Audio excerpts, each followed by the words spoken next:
Last year, TECNO announced the Spark 5 and the Spark 5 Pro, both less than $112 and $142 respectively. In this video, I want to know if it's still worth it in 2021 and know if anyone should buy them. How's it going, guys? It's Fisayo here, and in this video we're going to be talking about these two affordable smartphones. They look identical in so many ways, but they are different, and in this video we'll be talking about that and seeing the value it still holds. Also, guys, I'm giving away one of these phones to a subscriber, so make sure you're subscribed to the channel and you have notifications turned on. Without further ado, let's get to the video. Before we unbox, we want to make sure our seals aren't broken on either of them, and for a quick impression before we unbox, the box of the Spark 5 Pro is slightly bigger than the Spark 5, and we'll see why in a bit. Outside the box, we also see the storage sizes of each of them, 2 plus 32 gigs and 4 plus 128 gigs. Opening the box of the Spark 5 first, before we get to the Pro, we're greeted with the Spark 5 itself, which has on top of it the unique selling points: 6.6-inch display, 13 megapixel AI camera, 5000 mAh battery, and 4G LTE. Putting it to the side and going deeper, the usual suspects are here: 30 months warranty or 12 plus 1 month warranty badge, a silicone case for protection against drops, nice looking headphones, regular USB charger, not USB-C on both of these devices, and regular power adapter. I've got the Spark 5 in the ice jadeite color, and there are 4 colors on both, like Spark orange, comet black, ice jadeite, which we have here, and seabed blue. You've got a pattern on the back of it and branding plus inscriptions. Up next is the Spark 5 Pro, which is the higher version. Same thing when you open the box, it's the device itself that you get. You also get the usual suspects underneath again, silicone case, which would definitely also work for the Spark 5, and not just the Spark 5 Pro, a slightly bigger charging adapter, which is better than that of the regular Spark 5. So that's what made the box a little bit thicker. You also get the wired headphones, USB charging cable, and of course the SIM ejector tool inside the box. On the body of the Spark 5 Pro, however, you've got the USPs: 128 gigs of storage plus 4 gigs of RAM, 16 megapixel back camera, which we'll touch in detail and in comparison later in the video, 6.6-inch display, just like the Spark 5, 5000 mAh again, just like the Spark 5, and this time you have an octa-core processor instead of quad-core processor. You're basically getting the same phone with different internals. They do have similar body patterns in that wavy look with the same quad flash on the back and fingerprint reader, plus the interesting texture which looks and feels nice to hold. You can almost confuse them with each other, and it happened to me a lot.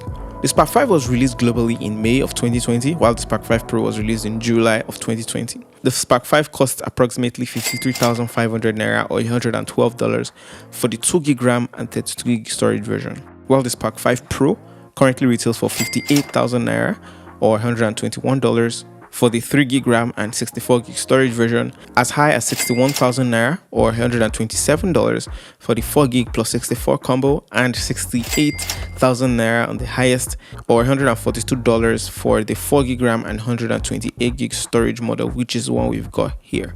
As I mentioned, they have the exact same build quality with only different internals, cameras, and processors. Build quality is to a T with the ports and I/O. The top has nothing, the left side has the SIM slot, the right side has the volume rockers and colored power button, the bottom has the speakers, charging port, microphone, and headphone jack. Both smartphones are the exact same display resolution as 1600 by 720p, so they are 720p displays, 6.6-inch LCD panels, and 266 ppi, which is a little on the lower side. YouTube videos or streaming in general will be capped accordingly in 720p. One of the main differences, as I mentioned, are the processors inside both phones. The 5 Pro comes with MediaTek's A25, while the Spark 5 comes with A22, and you can probably tell the 5 Pro is the faster processor, which is an octa-core processor, while the Spark 5 sports a quad-core processor. You're rocking Android 10 on both these phones on iOS 6.1. You would enjoy light and somewhat heavy games on these phones, but better on the Spark 5 Pro, no doubt, because of the better RAM and better processor. Throughout my usage, the 5000 mAh battery did hold up well for me so far, and I had no complaints on that front. On the Spark 5 and Spark 5 Pro, you have the exact same battery, so you really aren't losing anything in that department. However, when it came to games, they did render well on both of them, but I got more efficiency out of the Spark 5 Pro than the Spark 5. Both their charging speeds are the same, a little over 2 hours to get them from 0 to 100%, and they do have face unlock in addition to the physical fingerprint reader, but those won't work with your Mac, so I'd recommend you stick to the fingerprint reader. And as a side note, the fingerprint reader on the Spark 5 Pro worked faster than the fingerprint reader on the Spark 5. This happened almost always, and even after I reset it, it still worked faster on the Spark 5 Pro. When it comes to the camera on the Spark 5 and Spark 5 Pro, the only major difference between them is that the 5 Pro has a higher main camera, 16 megapixel versus 13 megapixel, while the other cameras in the bunch, the rest of them are the same, the exact same. The 2 megapixel macro, 2 megapixel depth, and the QVGA lens. Both these phones are capable of shooting a fairly decent quality 1080p video out of them. On the front camera side of things, they are just the same, 8 megapixel wide with LED flash on the front, where the 8 megapixel camera is inside the hole punch cutout. When it comes to the first picture of the Spark 5 Pro, you can easily see the sharpness and contrast of the images, although 13 megapixel doesn't do a bad job at capturing a comparable image.